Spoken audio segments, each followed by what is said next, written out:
Hello everyone, स्वागत है आप सभी का आपके प्यारे से यूट्यूब चैनल मास्टर वैभव हीरे में। सो गाइस, आज के इस वीडियो में हम देखने वाले हैं class 10th Maharashtra state board के स्टूडेंट्स के इंग्लिश के टेक्स्ट बुक में से फर्स्ट वाली पोएम जिसका नाम है गाइस अ टीनेजर्स प्रेयर।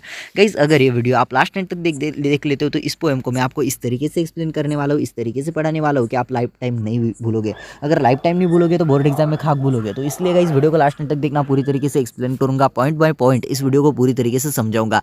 सबसे पहले गाइस वीडियो को स्टार्ट करते हैं। सबसे पहले टीनेजर्स प्रेयर जो भी हमारा आज की पोएम है, इसका टाइटल दिया गया है गाइस टीनेजर्स प्रेयर।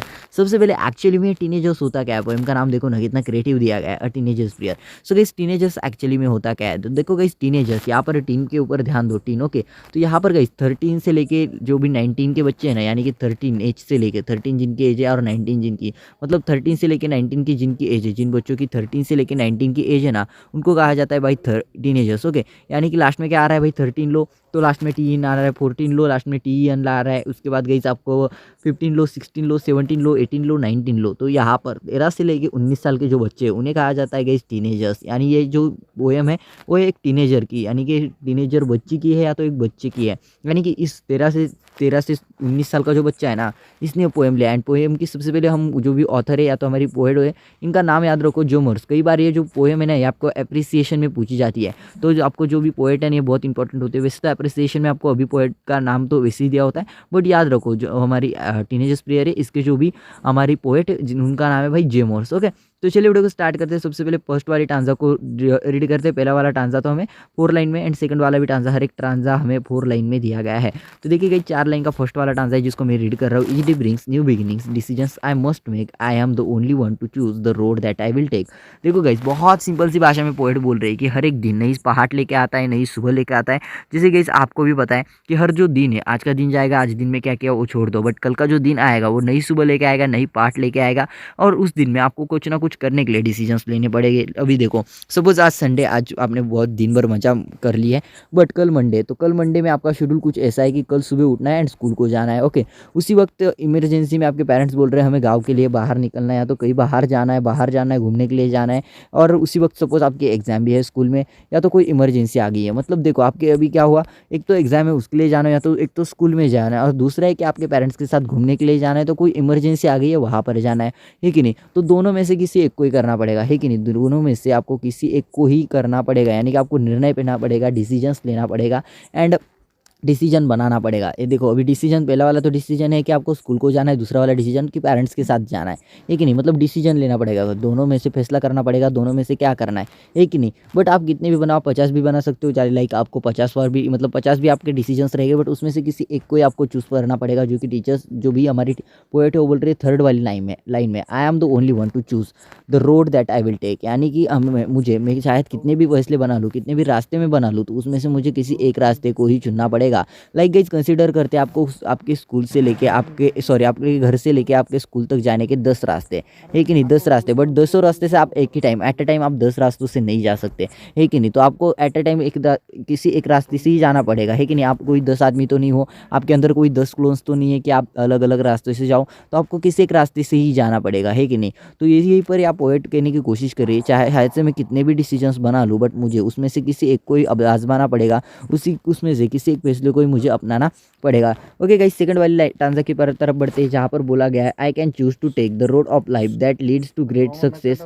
तो यहाँ पर देखो सेकंड वाले टांजा में बोल रही है poet, I can choose to take the road of life that leads to great success और travel down the darken road that lead to great distress. देखो सेकंड वाली लाइन में भी, सेकंड वाले टांजा में भी पोएट कुछ इस तरीके से प्रेजेंट करने की कोशिश कर रही है। पोएट जो है वो बोल रही है कि ये जो रास्ता रहेगा वो मुझे मेरे लाइफ के, यानी कि मेरा जो भी लाइफ है उसको मुझे मेरे लाइफ के ऊपर, मुझे मेरे लाइफ को एक अलग रास्ते पर, अलग मोड़ पर, यानी कि सक्सेस, यानी कि मुझे वहाँ पर यश प्राप्ति मिले। यानी कि मैं जो कोई भी डिसीजन लूँ, यानी कि मैं कोई भी डिसीजन लूँ, लेकिन उसमें से मुझे उसी डिसीजन को, मेरे उसी फैसले को मुझे चुनने की शक्ति दे भगवान। मुझे मेरी आंखें खोल, मैं उस फैसले को देख सकूँ कि जो मेरे भलाई का हो, यानी कि वो जो जिससे मुझे यश प्राप्ति होगी, जिससे मुझे मेरा भला होगा। ऐसे ही जो मेरा रास्ता है उससे ही मुझे आजमाने की भगवान इच्छा देना। यानी कि जैसे कि हम बोलते हैं ना कि हे भगवान मुझे शक्ति देना, मैं जो भी करने जा रहा हूँ वो सही है या गलत है पता देना, या तो उसके लिए मुझे सिर्फ शक्ति देना, इस तरीके से बोलते हैं। तो इसी तरीके से यहाँ पर पोएट बोलने की कोशिश कर रही है कि I can choose take the road of life, यानी कि मैं मेरी ज़िंदगी में जो भी रास्ता चुनूंगी, जो भी फैसला लूँगी वो मेरे लाइफ में मुझे हमेशा सक्सेस की तरफ यानी कि एक बड़े से बड़े सक्सेस की तरफ लेके जाए, या तो उसके लिए वो मुझे प्रेरित करे, उसकी तरफ वो मुझे लेके जाने की कोशिश करेगा। ऐसा रास्ता मुझे चूज़ करने में मेरी मदद करो। यहाँ पर यानी कि इस लाइन में थर्ड वाली लाइन में, सेकंड आंसर के थर्ड वाली लाइन में पॉइंट में बोला है, और travel down the darken road that lead to great distress. यानी कि मेरे जो लाइफ में मेरे डिसीजंस रहेंगे, एक तो मुझे वो सक्सेस की तरफ यानी कि मुझे सक्सेस की तरफ लेके जाएंगे, है कि नहीं, या तो वो मुझे किसी ऐसी जगह पर लेके जाएंगे यानी कि बोलते बर्बादी की तरफ, या तो मुझे वो आबादी की तरफ लेके जा सकते हैं, या तो मुझे बर्बादी की तरफ। एंड बर्बादी के लिए यहाँ पर डार्कन रोड, डार्कन यानी डार्कन वर्ड यूज़ किया गया है, हेरेडिटरी रिपोर्ट्स टू इविल, यानी कि ऐसा रास्ता, यानी कि यहाँ पर डार्कन यानी कि अगर इसका हम मीनिंग ले तो यहाँ पर ऐसे होता है कि यहाँ पर वो मुझे बर्बादी की तरफ लेके जाएगा। एंड डार्कन बोले तो जहाँ पर मतलब यहाँ पर डार्कन बोले तो अगर इसका मीनिंग वर्ड बाय वर्ड ले तो यहाँ पर ऐसा होता है कि डार्कन यानी कि डार्कन रोड यानी कि जहाँ पर भूतों प्रेतों का सहाय बन रहता है, यानी कि जिसके जिसकी हमें भीति लगती है, जिसका हमें डर लगता है, ऐसा रोड, है कि नहीं।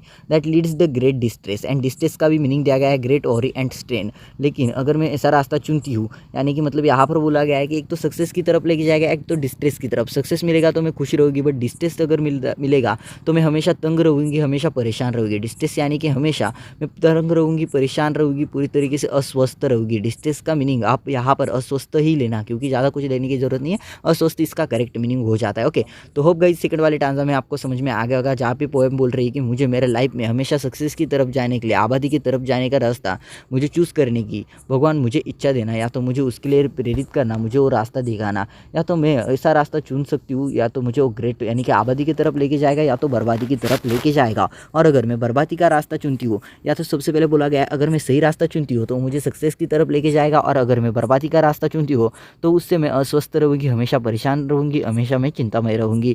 थर्ड वाले टांजा में पोएम फर्स्ट लाइन में बोल रही है, please open up my eyes dear Lord that I might clearly see. अब देखो यहाँ पर पोएट ने बोला गया है, यानी कि जो भी टीनेजर है वो बोल रही है कि ए गॉड, ये भगवान मेरी आंखें खोल दे कि उससे मुझे क्लियरली दिख सके, क्लियरली दिख सके। अब बहुत सारे स्टूडेंट्स यहाँ पर कंफ्यूज हो गए, क्योंकि लाइन कुछ इस तरीके से बनाई गई है कि अब स्टूडेंट्स बोलेंगे यहाँ पर जो टीनेजर बोल रही है क्या वो अंधी है, क्या उसे दिखाई नहीं दे रहा क्या। तो गाइज़ यहाँ पर टीनेजर यानी कि ये जो भी बच्चे हैं ना वो कैशरवइन होते हैं, इनके पास कुछ भी समझ नहीं होती, ये क्या कर रही है इनको पता नहीं होता प्रॉपर वे में, हर में सही मतलब अभी आप टीनेजर हो तो आपको क्या लगता है कि सब में जो कुछ भी कर रहा हो सही है, बट आपके पेरेंट्स आपको डांटते रहते हैं।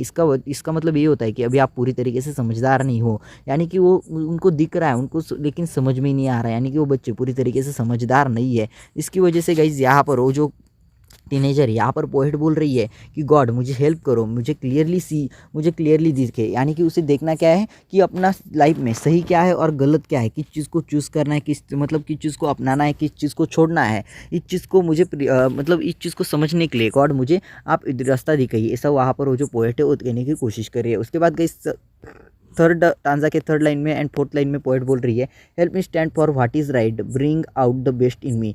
यानी कि अभी मुझे भगवान एक ऐसी शक्ति दे, या तो मुझे इच्छा दे मेरे अंदर जो भी बेस्ट चीज़ है उसे मैं एक्सप्लोर कर सकूँ, यानी कि मुझे अंदर जो भी जैसे कि हम बोलते हैं ना गुड क्वालिटीज़ है कि नहीं, या तो क्या सही है क्या गलत है, इसके लिए भगवान मुझे प्रेरित करो, मुझे वो रास्ता दिखाओ क्या सही है क्या गलत है। जैसे कि कई बार हमारे पास ऐसी सिचुएशंस आ जाती है क्या सही है क्या गलत है हमें पता नहीं चलता। कई बार स्टूडेंट्स बोलते हैं कॉपी करना सही है, कई बार तो वही स्टूडेंट्स बोलता है नहीं यार कॉपी करके कुछ नहीं होगा, हमें तो ईमानदारी से पास होना है। तो क्या सही है क्या गलत है ये देखने के लिए जो भगवान है मेरी आंखें खोल दो एंड मुझे आप दिखाओ कौन सा रास्ता सही है और कौन सा रास्ता गलत है। अब फोर्थ वाले टांजा में फर्स्ट वाली लाइन में पोएट ये कहने की कोशिश कर रही है, help Lord to just say no when temptations comes my way that I might keep my body clean and fit for life each day. तो देखिए गाइस यहाँ पर टेम्पटेशन जिसका मीनिंग हमें दिया गया है, जस्ट अगर मैं आपको दिखा दूँ तो टेम्पटेशन का मीनिंग हमें यहाँ पर दिया गया है strong wish to do something bad और रॉन्ग, यानी कि गाइस एक विजन बोल सकते हैं आप इसे, टेम्पटेशन को एक तरीके से विजन बोल सकते हो कि मुझे सही या गलत इसमें फैसला करने की मुझे शक्ति दो, यानी कि आप ऐसा भी इसे कंसिडर कर सकते हो जिस तरीके से इसका मीनिंग दिया गया है कि नहीं। यानी कि एक विषय जैसे कि बोलते हैं ना हमें कुछ ऐसा दो कि जिससे मैं पहचान सकूँ क्या सही है और क्या गलत है। जैसे कि हम बोल सकते हैं ना कोई एक गैजेट होता है जो कि पहचान लेता है, एकदम तुरंत पहचान लेता है। जैसे एक गैजेट अभी भी आया था, मतलब मैंने सुना था कि सही बोल रहा है या झूठ बोल रहा है, उस पर करंट बैठता है, सही है या गलत है ऐसा कुछ बोलता है ना आदमी, जब उस पर करंट बैठता है उसी तरीके से मुझे एक ऐसा गैजेट दो या तो एक ऐसी विजन दो जब भी मेरे भगवान जब भी मेरे रास्ते में कुछ ऐसी गलत चीज़ें आए जिसे मैं अपना रही हूँ तो मुझे उनको ना बोलने की मुझे शक्ति दे दो। ऐसा जो पोएट पोएट है वो कहने की कोशिश कर रही है कि मेरे रास्ते में, मेरी ज़िंदगी में अगर ऐसे मोमेंट्स आते हैं जहाँ पर कई गलत चीज़ों को मैं अपना रही हो, तो मुझे उस वक्त मुझे उस चीज़ों को ना बोलने की शक्ति तुम मेरे अंदर दे दो, है कि नहीं। उसके बाद थर्ड वाली लाइन में पोएट बोल रही है that I might keep my body clean and fit for life each day. यानी कि इससे क्या होगा कि मैं हमेशा तंदुरुस्त रहूँगी, फिट रहूँगी, यानी कि पूरी तरीके से मैं निर्मल रहूँगी, मेरे से कोई भी पाप वगैरह नहीं होगा या तो मेरे से कोई भी गलती नहीं होगी। एंड इसकी वजह से मैं हमेशा मतलब निष्पाप रहूँगी, या तो आप इसे ऐसा भी बोल सकते हो कि मैं हमेशा फिट एंड फाइंड, यहाँ पर इस तरीके से बॉडी लैंग्वेज में कुछ यूज़ किया गया है। ओके, उसके बाद गाइस लास्ट वाले टांजा में, जहाँ पर फिफ्थ वाला टांजा है, आई थिंक फिफ्थ वाला ही टांजा है ना, यस, फिफ्थ वाले टांजा में, लास्ट वाले टांजा में पोएट बोलती है when my teenage years are over I know that I will see that life is lived its very best with you walking next to me. So guys यहाँ पर बोला गया है when my teenage years are over, यानी कि जब मैं 19 plus हो जाऊंगी, 18 प्लस नहीं बोल रहा, 19 प्लस, जब टीनेज ईयर जो है खत्म हो जाएगा, क्योंकि 19 खत्म होने के बाद हमारा आता है 20, एंड 20 के लास्ट में कोई TEN तो नहीं आ रहा, यानी कि टीनेजर ईयर जो है वो यहाँ पर खत्म होने वाला है, ऐसा यहाँ पर पोएट बोल रही है। ओके, तो यहाँ पर इसी तरीके से बोला गया है कि जब मेरा टीनेज ईयर जो है ना वो खत्म हो जाएगा, देन आई नो, यानी कि मुझे तब पूरी तरीके से पता चल जाएगा कि मैं क्या सही कर रही हूँ, क्या गलत कर रही हूँ, यानी कि मुझे क्लियरली दिखना स्टार्ट हो जाएगा, क्योंकि उस वक्त मैं पूरी तरीके से समझदार हो जाऊंगी।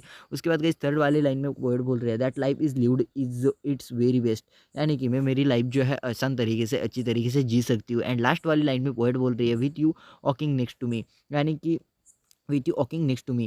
गाइस इस लाइन का मीनिंग आप ऐसा भी लग सकते हो कि यहाँ पर पोएट जो है वो ये बोल रही है कि वहाँ पर उस वक्त जो है ना आप मेरे साथ चलोगे, यानी कि आपको मुझे कुछ बताने की ज़रूरत नहीं है। लाइक आप अगर ऐसा कंसीडर करते हो तो हम कुछ भगवान से मांगते हैं या तो अपने पेरेंट्स को बोलते हैं क्या सही है क्या गलत है बताओ, लेकिन आपके पेरेंट्स ऐसा बोलते हैं, किसी को पूछते क्या सही है क्या गलत है, ओ हाँ सलाह मांगते हैं, बट वो भगवान से प्रे करते हैं कि आप मेरे साथ रहो, हमेशा भगवान मेरे साथ रहना, यानी कि मेरे सुख दुख में मेरे साथ रहना, कभी मेरे ऊपर दुख आता है। तो इस तरीके से यहाँ पर पोएट ने बोल रहा है कि जो मेरा टीनेज ईयर जो है वो खत्म हो जाएगा, तो मुझे क्लियरली सी मतलब मुझे अच्छी तरीके से दिखेगा क्या सही है क्या गलत है, मुझे पूरी तरीके से दिखना स्टार्ट हो जाएगा। एंड उस वक्त आपको पूछने की ज़रूरत नहीं है, आप मेरे साथ हमेशा रहोगे। लेकिन एंड पोएट के ऑथर है गाइस, पोएट के जो भी पोएट है, पोएट मतलब इस पोएम के पोएट है जिनका नाम है जे मोर्स। देखो ये पोएम है ना स्पेशली अप्रिसिएशन में पूछी जाती है, तो मैं आपको सजेस्ट करूंगा इस पोएम का अप्रिसिएशन जो है ना वो याद करके रखो, क्योंकि आपको बहुत हेल्प करेगा। जब आप इसका अप्रिसिएशन करके रखोगे ना तो आपको बोर्ड एग्जाम में अच्छा जो आपका पेपर है ना हो जाएगा। इसलिए मैं बोल रहा हूँ कि इसका अप्रिसिएशन पूरी तरीके से भाई पढ़ के रखो, क्योंकि अप्रिसिएशन आपको हमेशा हेल्प करेगा अच्छे मार्क्स स्कोर करने में। यूनिट टेस्ट में भी मोस्टली पोएम्स वगैरह पूछी जाती है, इसके ऊपर क्वेश्चंस वगैरह पूछे जाते हैं। सो इसको पूरी तरीके से प्रिपेयर करके रखो। एंड याद रखना पोएम का नाम है टीनेजर्स प्रेयर, एंड इसमें जो भी इसका अप्रिसिएशन है उसे याद करके रखो। होप गाइस आपको ये जो पोएम है ना पूरी तरीके से समझ में आ गई होगी। वीडियो पसंद आए हो तो वीडियो को लाइक एंड चैनल को सब्सक्राइब करके ऑल नोटिफिकेशन पे सेट कर देना, क्योंकि क्लास 10 महाराष्ट्र स्टेट बोर्ड के स्टूडेंट्स के लिए मैथमेटिक्स हो गया, साइंस हो गया, मराठी हो गया, हिंदी हो गया, इंग्लिश हो गया, सभी सब्जेक्ट के जो एक्सप्लेनेशंस वगैरह, चैप्टर्स के एक्सप्लेनेशन वगैरह ना पूरा सिलेबस हम कवर करने वाले हैं। तो मेरी सबसे विनती है कि इस वीडियो को लाइक कर दो एंड चैनल को सब्सक्राइब करके ऑल नोटिफिकेशन पे सेट कर दो। मिलते हैं हम अगली बार वीडियो में, तब तक के लिए tata bye bye, take care.